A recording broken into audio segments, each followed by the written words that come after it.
Yeah, I mean, we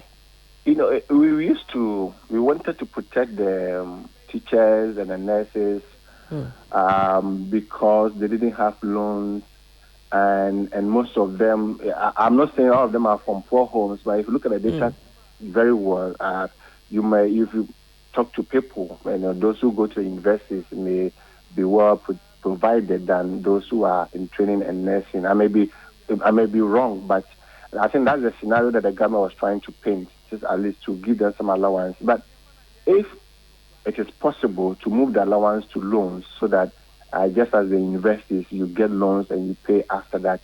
So that is the sort of review that you would welcome. Yeah, I'll welcome it. However, I said that everything must be informed by the data.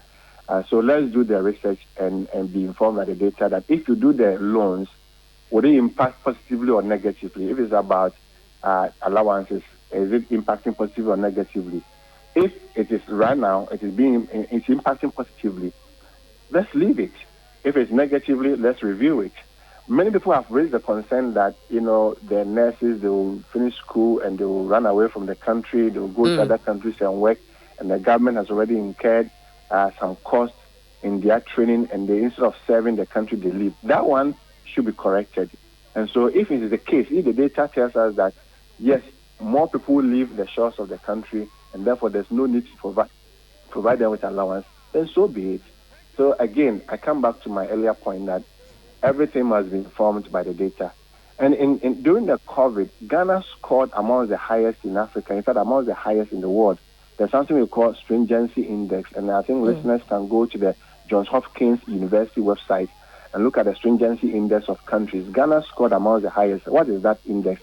It's the index of protecting Ghanaians against the spread of COVID. The interventions that the government put in place to make sure that Ghanaians were not affected. That's what we call the stringency index, the social protection, the long distances, the lockdown, etc. Now, when you look at all these things, anytime the president came to speak, the famous fellow Ghanaians series. That's right. Usually happened around Sundays, 8 p.m. Yes, Sundays, 8 p.m. Thanks for welcoming me in your homes.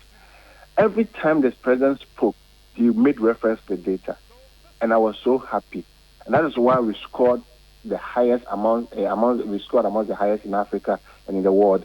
Anytime the government spoke, he made reference to the data. The data says this.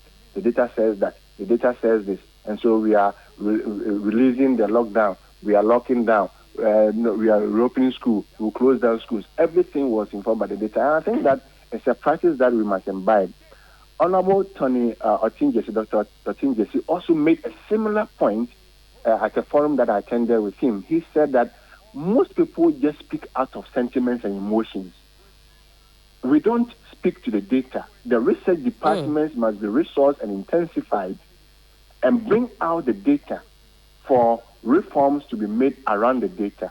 So whether it's free SHS, teacher nursing or teacher training allowance, leave, everything must be informed by the data. Let's really resource our research departments and intensify data collection in this country. 92.7 3 FM.